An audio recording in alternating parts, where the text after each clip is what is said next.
셨으면 한 목소리로 읽도록 하겠습니다. 31장 1절부터 3절까지입니다. 도움을 구하러 애굽으로 내려가는 자들은 화 있을진저 그들은 말을 의지하며 병거의 많음과 마병의 심히 강함을 의지하고 이스라엘의 거룩하신 이를 앙모하지 아니하며 여호와를 구하지 아니하나니 여호와께서도 지혜로우신즉 재앙을 내리실 것이라. 그의 말씀들을 변개하지 아니하시고 일어나사 악행하는 자들의 집을 치시며 행악을 돕는 자들을 치시리니 애굽은 사람이요 신이 아니며 그들의 말들은 육체요 영이 아니라. 여호와께서 그의 손을 펴시면 돕는 자도 넘어지며 도움을 받는 자도 엎드려져서 다 함께 멸망하리라. 아멘. 함께 다시 한번 기도하겠습니다. 하나님, 오늘도 우리에게 생명을 주셔서 감사합니다. 하나님, 그리고 이 생명으로 주님의 가치와 그리스도의 피값답게 오늘도 살아갈 수 있는 영광스러운 부르심에 다시 한번 응답하게 하여 주셔서 감사합니다. 하나님, 우리의 생에 가장 먼저 눈을 뜬 이 시간 하나님을 예배하고 주님의 진리의 말씀 앞에 온전한 마음을 쏟아내며 주님 이 시간을 또 기도로 풀어낼 때에 우리의 영혼이 무엇을 붙들고 살아가는 것이 가장 완전한 행복의 길인지, 그리고 이 얼마나 영광스러운 삶인지를 분명하게 깨달아 아는 시간으로 오늘도 우리에게 말씀하여 주시옵소서. 아멘. 이 말씀을 기대하며 사랑하는 주 예수 그리스도의 이름으로 기도합니다. 아멘. 할렐루야. 네, 주님만 기대하겠습니다.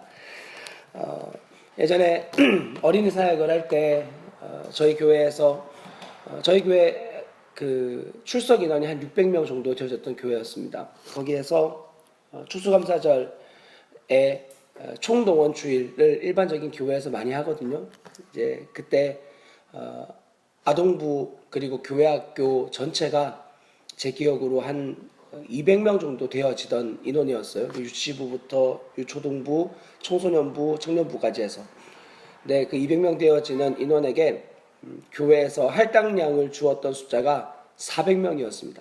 그러니까 추수감사절 한 달 동안에 400명을 데리고 오라는 이제 어명을 받은 거죠. 그래서 어떻게 데려와야 되나 고민을 하다가 그때 당시에 아이들에게, 지금도 그렇다고 하지만 굉장히 인기 있는 상품 중에 하나가 문화상품권이었어요. 문화상품권을 가지고 있으면 부모님의 카드 결제 없이 자기가 원하는 모든 아이템을 이제 인터넷으로 구매를 할 수 있는 거죠. 그래서 아이들에게 학교 앞에 그 아침 일찍 새벽 예배 끝나고 바로 선생님들을 불러 모아서 우리는 이제 등굣길 전도를 나갑니다. 그땐 그게 전도인 줄 알았어요. 홍보와 전도를 구분할 수 없던 참 어리석은 시절이었던 거죠. 그리고 전도를 등굣길에 나간 거예요. 남들은 다 이제 하굣길에 하니까 우리는 등굣길에 해야 된다. 일찍 일어나는 새가 벌레를 잡는다. 이렇게 이제 그때는 우리가 일찍 일어난 벌레와 같은 인생인지를 몰랐던 거예요. 벌레는 일찍 일어나면 잡혀 먹히는 건데 새한테 그런 비참한 인생인 줄 모르고 내가 만약 새인 양 아이들을 데려올 수 있을 것처럼 이제 그렇게 한 달 동안 열심히 홍보를 했죠. 전략도 잘 짰어요. 나눠주는 이제 이 전도지에 이거를 4주 동안 우리가 매주마다 나올 텐데 4주마다 매주 바뀌는 전도지를 4장을 다 모아서 우리 교회로 이날 오면 너희들에게 오는 아이들 모두에게 문화상품권을 주겠다. 엄청난 이제 공약을 한 거죠. 아이들은 열심히 받아갖고 친구들에게 나누어 주고, 그리고 당일날 400명이 넘는 인원이 진짜로 왔어요. 400명이 넘는 인원. 한 달이 지나고 그만큼 엄청난 영향력을 문화상품권이 가지고 있더라고요. 그리고 다 나눠줬어요. 예산이 많아서가 아니고 문화상품권을 얼마짜리를 준다는 이야기를 안 했기 때문에 문화상품권 1,000원짜리를 다 아이들에게 이제 나누어 주었어요. 받은 아이들은 이제 좀 마음이 어려운 아이들도 있었던 걸로 제가 기억을 해요. 그리고 나서 많은 선생님들이 이제 기대를 하는 거예요. 세상에 아이들이 그렇게 해도 안 오는 아이들이 제적 200명 왔다 갔다 하는 아이들 중 400명이 넘는 아이들이 진짜 교회가 터져나갈 것처럼 많이 와서 다음 주에 몇 명이 나올까? 교회학교에 저희의 아동부 인원이 그때 한 100명쯤 되어졌던 걸로 기억을 하고 있는데 그때 왔던 아이들이 유초등부 아이들만 한 200명 좀 넘는 숫자였어요. 그러니까 진짜 한 2배로 넘게 온 거죠. 그리고 그 다음 주에 정확한 숫자를 제가 기억을 하고 있는데 63명의 아이들이 왔었어요. 63명. 평소에 나오는 애들보다 더 적게 온 거죠. 그리고 나서 제가 느꼈던 그 어떤 감정이 기억이 나는데 허무함 그 자체였어요. 매번 이런 짓을 해야 되나? 매번 이런 행사가 있을 때마다 이 짓을 또 반복을 해야 되나? 여전히 그럼 돈이 많은 교회는 이렇게 할 수 있다 치지만 돈이 없는 그런 재정이 없는 교회에서는 어떻게 해야 되나? 그러면 사람 모으려면 목사가 몸짱이라도 돼가지고 막 옷을 벗고 막 이렇게라도 해야 되나? 여자애들 이런 사람들 돈 주고 불러가지고 괜찮게 생기고 괜찮은 이런 그 몸을 가지고 있는 애들을 이 교회 앞에서 막 그런 요즘에 그런 개업하면은 그런 거 춤추듯이 이런 걸 해야 되는 거 어떻게 해야 되나 도대체? 돈이 없으면은 사역을 못 하는 건가? 이런 굉장한 고민을 제가 그때 했던 적이 있어요. 왜 이 말씀을 처음부터 드리냐면 저의 그런 고민했던 것을 신세한탄하려고 했던 것이 아니라 오늘 읽은 본문에서 당시에 이사야 선지자 때에 그때 당시에 최강국은 바벨론이었습니다. 바벨론이 이제 신흥 강국으로 떠오르고 있는 추세였고 아수르가 이제 점점 무너져가고 있는 그 시대를 지나고 있는 때였는데 이스라엘을 향하여 많은 선지자들은 끊임없이 외쳤던 이야기가 있었습니다. 그것은 단 한 가지의 이야기였습니다. 우리가 읽지는 않았지만 여기에 나와 있는 6절에 나와 있는 고백과 같이 이스라엘 자손들아 너희는 심히 거역하던 자에게로 돌아오라. 모든 하나님의 선지자들이 외쳤던 메시지는 단 한 가지 이것이었습니다. 너희가 거역하던 그분께로 돌아와라. 이게 전도더라고요. 전도가 뭐냐? 여러분이 존재적으로 반역하고 있는 그분께로 돌아와야 된다. 이 외침이 성경이 말하는 분명한 전도라고 확신해서 이야기할 수 있어요. 그런데 당시에 이스라엘 사람들은 하나님께 돌아오면 되는 일이었어요. 그들이 얼마나 부패되어진 심령인지 얼마나 하나님을 기만히 여기고 가증히 여기는 그러한 존재들인지를 철저하게 깨닫고 하나님 우리가 죄인입니다 라고 무릎을 꿇고 하나님께로 향하여 마음만 돌리면 이 모든 일들은 끝나는 일이었어요. 왜냐하면 바벨론과 아수르와 이 모든 사람들은 결국 하나님이 이스라엘 백성을 징계하는 도구에 불과했기 때문에 물론 그렇다고 해서 하나님이 그들을 그냥 도구의 징계의 막대기로만 쓰고 내버려 두신다라고만 생각하시면 안 돼요. 그런 게 아니라는 건 알고 계실 거예요. 왜냐하면 하나님께서 마지막 때에 열방의 모든 사람들을 주님 앞에 세우시는 그날이 우리가 알고 있잖아요. 이스라엘 백성만 세우시는 게 아닌 거죠. 이 이스라엘이라고 하는 것은 영적으로 의미할 때 아브라함을 자신의 영적인 조상으로 믿는 바로 예수 그리스도를 믿음으로 고백하는 자들을 의미하는 것인 것을 알고 계시잖아요. 그러니까 그들을 징계하기 위해 하나님은 세상의 모든 악과 문화와 사회와 이런 것들을 가지고 이스라엘 백성들 다루시는 통로로 그냥 쓰여졌을 뿐이에요. 그러니까 하나님의 손에 붙들린 단지 그냥 징계의 막대기였을 뿐 그들이 마음만 돌리면 이것은 하나님 언제든지 내팽겨 치실 수 있는 그냥 그러한 것들에 불과했던 거였어요. 근데 이스라엘 백성들이 붙잡았던 건 그들의 마음의 부패함으로 인하여서 내가 죽을 수밖에 없는 하나님 앞에서 죄인입니다. 내가 당신을 거절하였습니다. 거부하였던 자입니다라고 끝난 것이 아니라 그분 앞에 무릎을 꿇은 게 아니라 오늘 읽은 1절에 나와 있는 말씀처럼 그들이 애굽을 향하여서 도움을 구하기 시작했던 거예요. 우리가 지금 바벨론으로 향하여서 좀 반역을 이렇게 보려고 싶은 거예요. 바벨론의 끊임없는 공격 가운데에서 그들이 힘들고 어려우니까 옛적의 강대국이었던 애굽에게 빌붙기 시작한 거죠. 이미 애굽은 이집트는 멸망해가는 나라의 징조를 굉장히 많이 보이고 있었어요. 왕조가 몰락해지는 상황 가운데 있었고 더 이상 무슨 강대한 어떤 나라들을 가지고 있지 못한 상태 가운데 있었어요. 분열되어지고 쪼개지는 예전에 우리나라의 대한민국과 같이 그냥 비참하기 그지없는 상태 가운데 왕조가 나뉘어지고 서로가 서로 안에서 반란이 일어나는 이런 시대 가운데 살아가고 있는 애굽에게 그들이 마음을 줘버린 거예요. 그래서 선지자는 이렇게 이야기하는 겁니다. 도움을 구하러 애굽으로 내려가는 자들은 화 있을진저. 그럴 수 있잖아요. 사람이 살다 보면 우리가 어려운 일을 겪게 되면 그 일을 해결할 수 있을 것 같은 사람에게 찾아가는 발걸음을 걸을 수 있다는 생각이 들어요. 만약 여러분이 재정적인 어려움을 겪고 있는데 여러분 주위에 재정적인 넉넉함을 가지고 있는 사람이 있잖아요. 그러면 그 사람에게 부탁하려는 마음이 생길 수 있죠. 때로는 부탁을 할 수도 있겠죠. 그런데 하나님은 이것을 향해서 화 있는 짓이다. 너 거기에 대해서 멸망당한 일이다 라고 말씀을 하고 있어요. 왜 그런가? 하나님 우리에 대한 성품을 몰라서 그러신가? 그런 게 아니에요. 이 말씀을 읽어보면 그들은 말을 의지하며 병거의 많음과 마병의 심히 강함을 의지하고, 즉 그들이 의지하고 있는 대상이 더 이상 하나님이 아니라는 게 이 사건을 통해서 처절하게 드러나기 시작했던 거예요. 여러분, 사람이 우리는 언제나 믿음이 괜찮다라고 늘 생각해요. 저 역시 마찬가지고 좀 괜찮은 사람이라는 생각을 가끔 해요. 이 정도면 괜찮은 거 아니야? 이 정도 믿음이면, 이 정도 어떤 신학적인 지식이면 괜찮지 않을까? 그런데 어떤 사건과 딱 부딪히는 순간 정말 아무것도 할 수 없구나 라는 것을 우리의 인생 가운데 많이 겪게 돼요. 결혼을 하시면 더욱 알게 되실 거고, 이제 나의 고국과 내가 살아온 모든 기초를 제끼고 다른 땅으로 가는 순간 내가 할 수 있는 것이 아무것도 없다라는 것을, 감비아는 영어를 쓰는 나라거든요. 그러니까 영어를 잘하는 사람들에게는 어쩌면은 물 만난 새처럼 그럴 수 있지만, 만약에 가는 곳이 시에라리온, 거기에 쓰는 나라 무슨 언어를 쓰는지 알고 계시나요?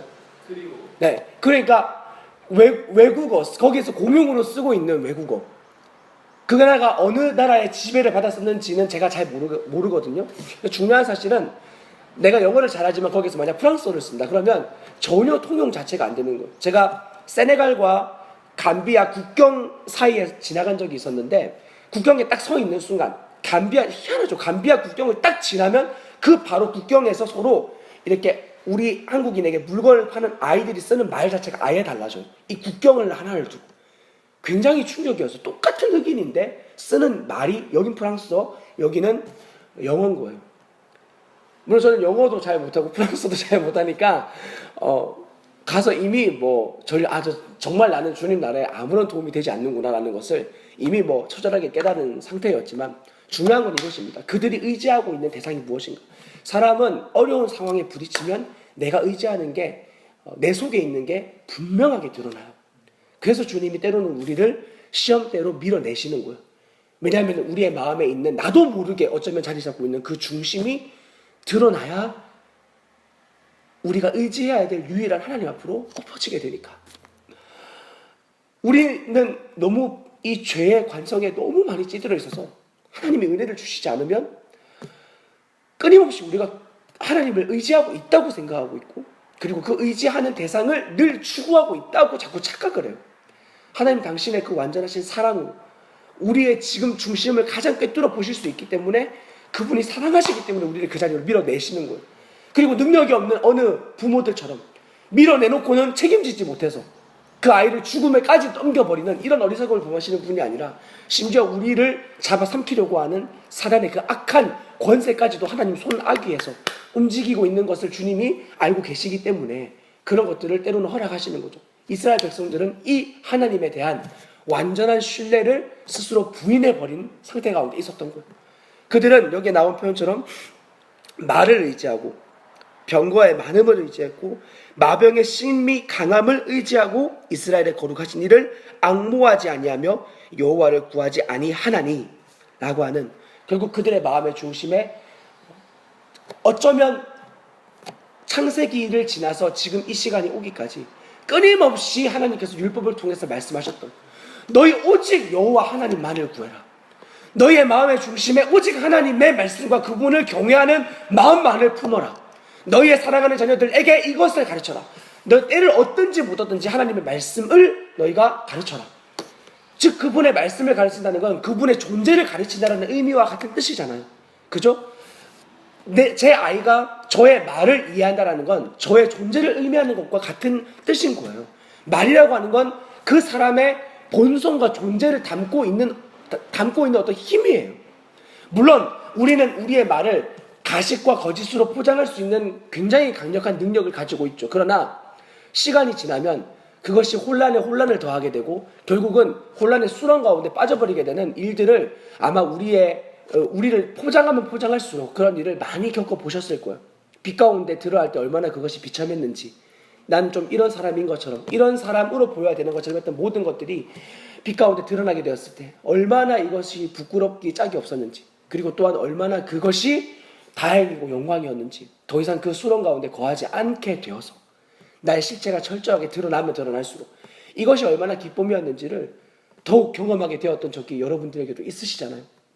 내가 과연 하나님을 의지한다고 입술로는 이야기했지만 결국 내 마음 중심에 말을 의지하고 있고, 어쩌면 말을 타시는 분도 계시니까 진짜로 말을 의지하고 계셨을 수도 있겠죠. 어떤 의미인지 농도인지는 저는 잘은 알지 못하겠지만 결국 제가 의지하고 있다.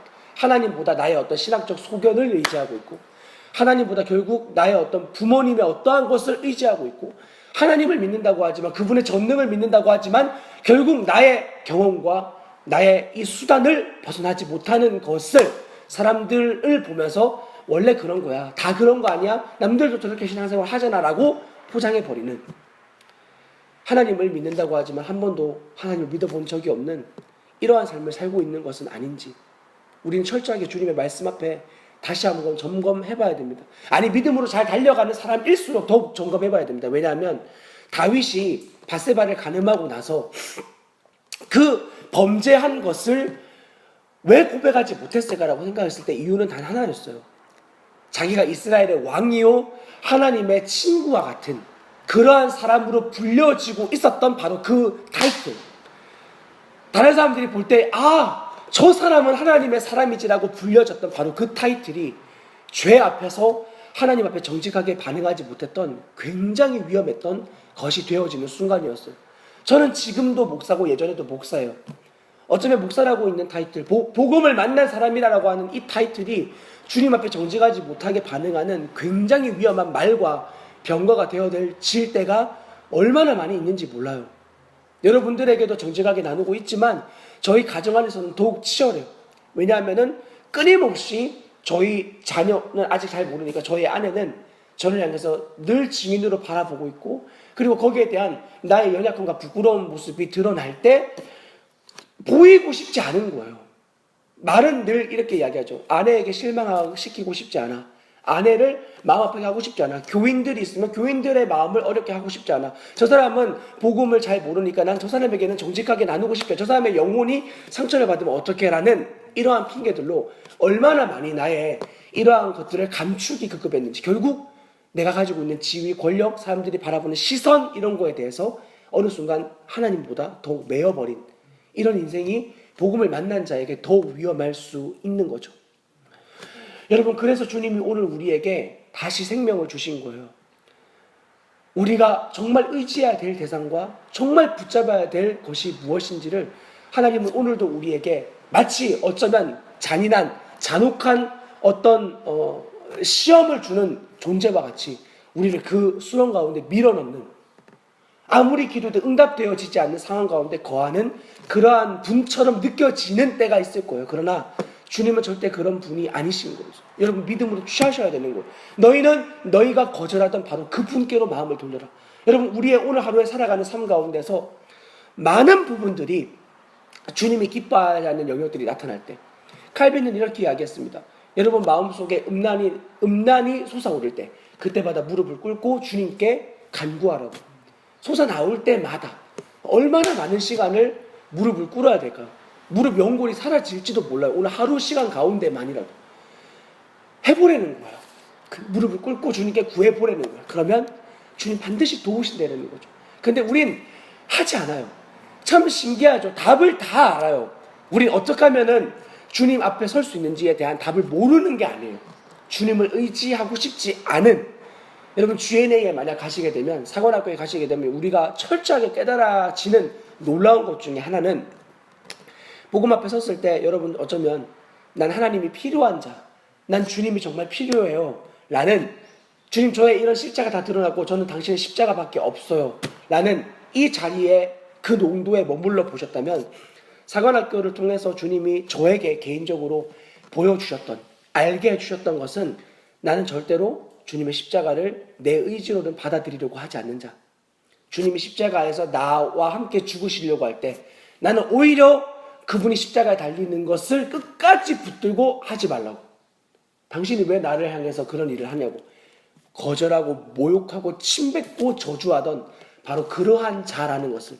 그런데 그러한 자를 하나님 포기하지 않고 그분의 십자가의 사건을 반드시 실제시켜내고야 마시는, 결국 누구에게 더 무게의 중심이 있는 거예요. 하나님의 주권과 섭리가 아니었다면 최소한 저는 하나님의 십자가를, 주님 완전하게 조치해 놓으신 그것을 받아들일 이유가 없었어요.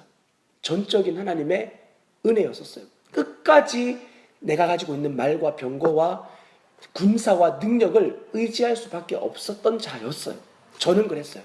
그런데 하나님의 자비하심으로 말미암아 이 자리에 설 수 있는 거예요. 오늘도 마찬가지인 거죠. 제가 뭐 뛰어나서 남들보다 아는 게 많아서, 아니요. 아는 게 많으면 많을수록 나를 더 지옥으로 빨리 데려가는 것 외에는 아무것도 없었어요. 은혜인 거죠. 내가 의지하는 모든 손가락을 주님이 하나씩 하나씩 풀어내신 거야. 붙잡고 있을 수밖에 없는 이 존재적인 관성이 나에게 너무나 강력하게 남아있는데 하나님이 손가락 하나하나를 설득시키고 설복시키고 깨닫게 하시고 때로는 기다려주시면서 이거 하나하나를 다 여시고 결국은 내 손에 아무것도 남지 않은 존재를 분명하게 밝히셔서, 그리고 인생을 살아가는 내내 나는 끝까지 계속 이 오므리려고 하는 습성을 가지고 있지만 하나님의 그 열심과 그분의 주권이 결코 그것을 하지 못하게 하는 내 안에 계신 성령님과 이미 나와 함께 죽으신 예수 그리스도의 역사적인 사건과 끝까지 나를 사랑하시고 창세 전 그리스도 안에서 우리를 예정하신 하나님의 그 완전하신 섭리로 말미암아 우리가 오늘 또 이 시간 이 자리 가운데로 다시 우리가 오므리려고 할 때마다 또 주님이 펴게 해주십니다. 또 펴게 해주십니다. 그러므로 칼빈이 이야기했던 이 이야기가 음란이 나타날 때마다 무릎을 꿇으라고 하는 이것이 결코 우리의 의지에 관한 이야기가 아닌 것임을 우리는 더욱더 분명하게 깨달아야 되는 거예요. 우리 안에 계신 성령님이 그 일을 이루어내시는 거죠. 여러분 보십시오. 2절에는 이렇게 기록되어 있습니다. 여호와께서도 지혜로우신 즉 재앙을 내리실 것이라. 그의 말씀들을 변하게 하지 아니하시고 일어나서 악행하는 자들의 집을 치시며 행악을 돕는 자들을 치시리니. 주님이 우리에게 이 일을 다 이루신 거예요.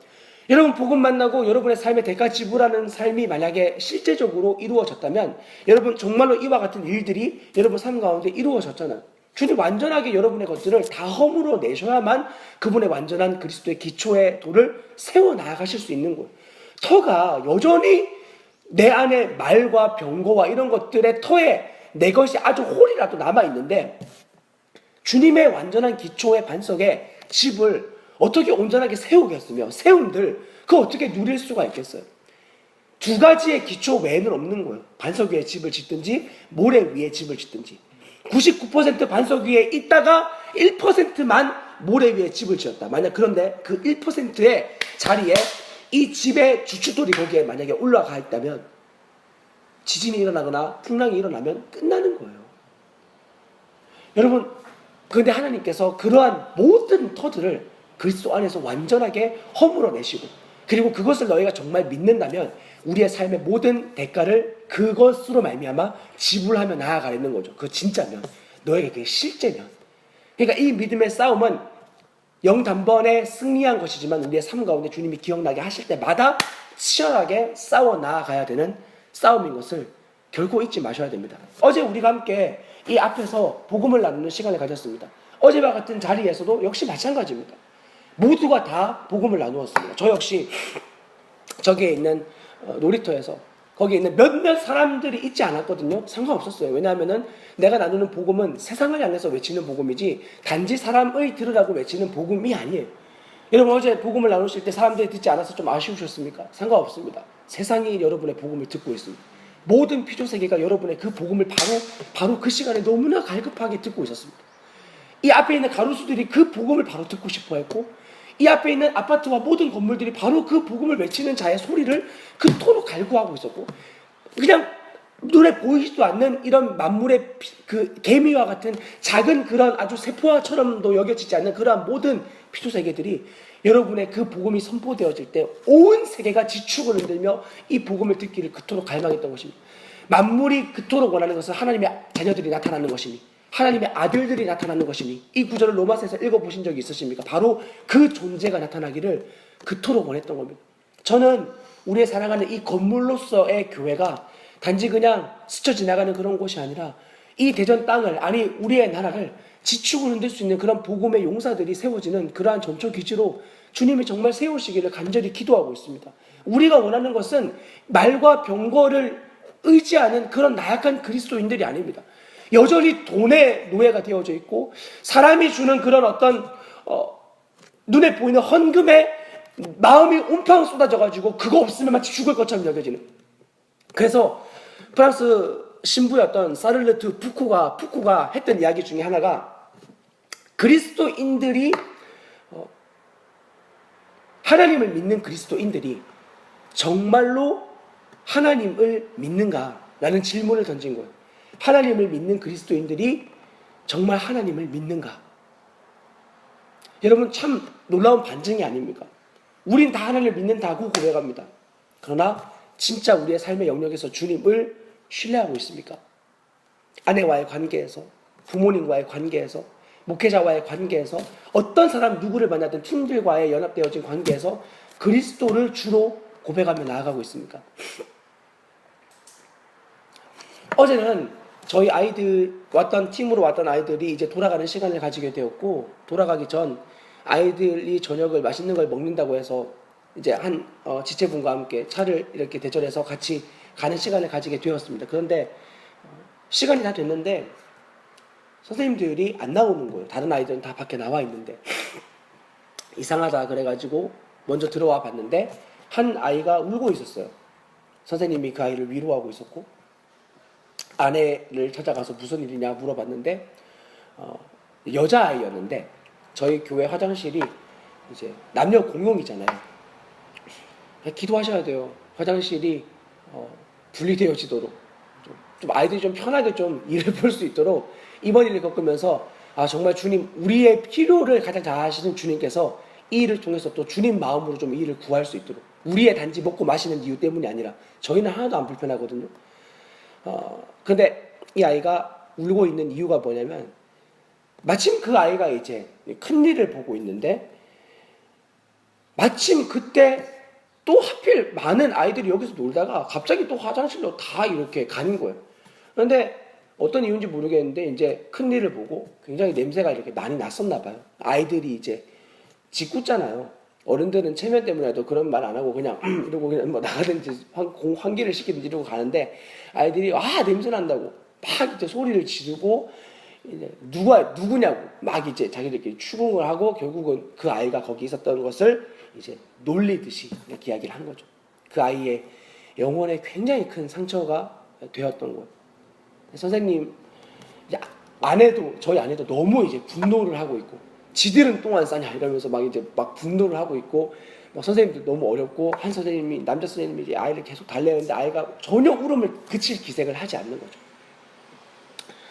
시간이 지나고 어제 밤 아내와 좀 이야기를 나누면서 주님이 하신 일들을 이렇게 고백을 하고 있는데, 저희 아내가 어제 그 일이 굉장히 은혜가 되었다는 이야기를 하는 거예요. 뭐가 그렇게 은혜가 됐냐? 아이가 울고 있고 선생님 그렇게 달래고 있는데 이게 왜 은혜가 됐냐는데, 선생님이 그 아이를 향해서 위로해주는 말이 너무 은혜가 됐다는 거예요. 뭐라고 이야기했는데, 그때 이렇게 이야기를 하는 거예요. 빨리 끝내라고. 빨리 끝내라고. 뭐라고 이야기하냐면, 예를 들어서 그 아이 이름이 뭐 은솔이다. 그러면 은솔아, 이미 우리에게 소망 없는 거 네가 다 알잖아. 은솔아, 이미 우리 존재에게 소망 없다라는 거 다 알잖아. 네가 의지해야 될 대상이 누구인지 네가 분명하게 알잖아. 너를 구원하신 사람이 누구야? 저 사람들이야? 친구들이야? 예수님이야? 누구지? 계속 되새겨주는 거야. 우리가 주목해야 될 그 대상이 누군지를 계속 깨닫게 해주는 거야. 그 아이의 울음을 멈추었던 건 다른 게 아니었어요. 그 아이가 뭐 때문에 울었는지를 깨닫게 해주는 거예요. 내가 결국 누구를 주목하고 있었지? 뭘 보고 있었지? 여러분, 우리가 오늘도 싸워야 될 대상은 다른 게 아닙니다. 사단이 우리에게 주는 시험은 정말 별거 아니에요. 딱 하나예요. 하나님을 주목하지 못하게 만드는 거예요. 여러분, 어제 복음을 증거할 때 여러분이 붙잡은 건 무엇이었습니까? 눈에 보이는 사랑과 환경이었다면 우리는 절대 그 복음을 전할 수 없습니다. 왜냐하면 여러분이 두려워하는 것은 우리의 존재적으로 사람이고 환경이고 나를 얽어매는 바로 그 모든 관습과 그런 것들이기 때문에 여러분, 어제 복음을 나누는 그 순간만큼은 여러분이 주님이 실제되지 않으면 나눌 수 없는 고백인 거예요. 복음의 농도를 보시면 여러분 스스로가 알 수 있어요. 그럴 수밖에 없어요. 이 아이에게 상기시켜준 건 다른 어떤 위로가 아니었어요. 저 아이들이 다 잘못했어, 네가 잘한 거야, 이런 수준의 위로가 아니었어요. 세상은 그런 위로를 하거든요. 또다시 다른 것을 주목하게 만들어요. 네가 문제야 아니면 저게 문제야. 늘 그런 싸움인 거죠. 우리의 관계 싸움도 다 그거예요. 저 사람이 문제야, 아니 네가 문제야. 아니에요. 여러분, 모든 게 문제가 아니에요. 넉넉히 이기게 하시는 주님을 주목하는 순간 문제는 이미 사라져요. 안개와 같이. 문제는 언제 있었냐는 듯이 햇빛이 비치는 순간 안개는 사라져요. 앞에 시야가 보이지 않거든요. 라이트를 켜도 안개가 심하면 10m 앞도 보이지 않아요. 빨리 가속을 빨리 안 해도. 그런데 햇빛이 비치면 사라져요. 안개는. 우리에게 허락되어진 문제는 이런 거예요. 주님은 산 같아서 여전히 그 자리에 계셔. 눈을 들면 보이리라. 이 찬양 아시나요, 여러분? 주님은 산 같아서 언제나 주님은 그 자리에 계세요. 우리에게 말씀하시는 것. 눈앞이 캄캄할 때 아무것도 보이지 않는 그 상황 가운데서 너무 나의 영혼이 때로는 낙심되어지고 주님 어디 계시냐고 부르는데 소리가 들리지 않을 때, 그때 주님 우리에게 말씀하시는 거죠. 너 이 상황에서도 내가 너에게 준 그리스도의 생명으로 말미암아 이 믿음으로 굳건하게 달려가라고. 그러면 나중에 여러분 알게 될 거예요. 우리의 믿음의 농도가 처음에는 그리스도를 붙잡는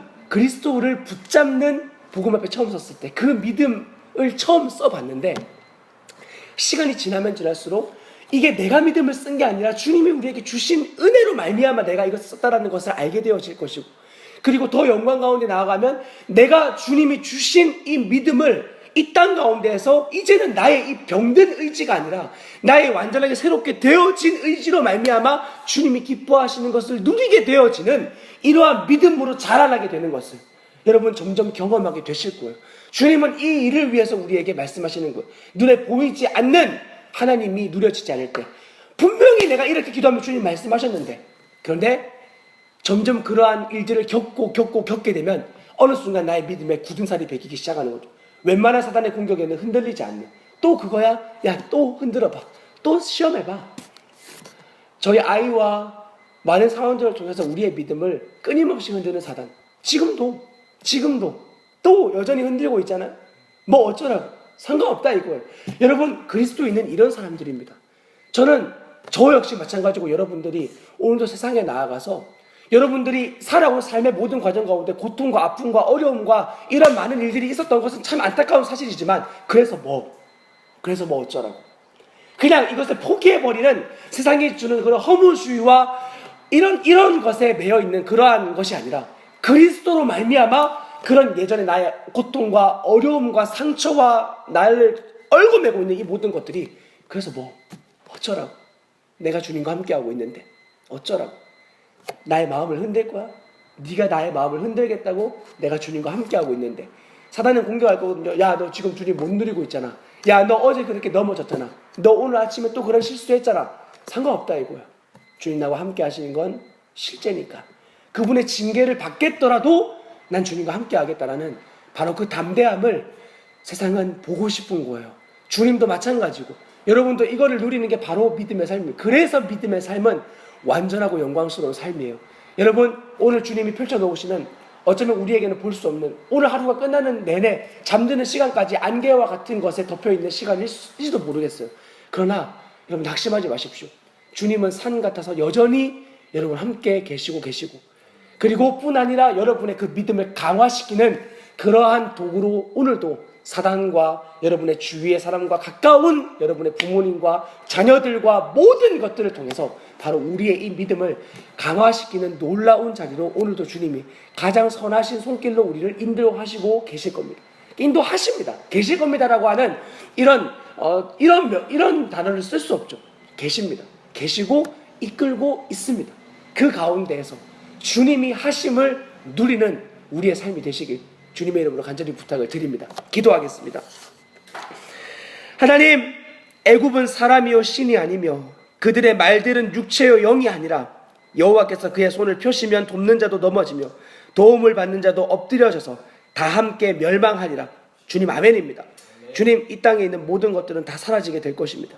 아무것도 남아있지 않게 될 것입니다.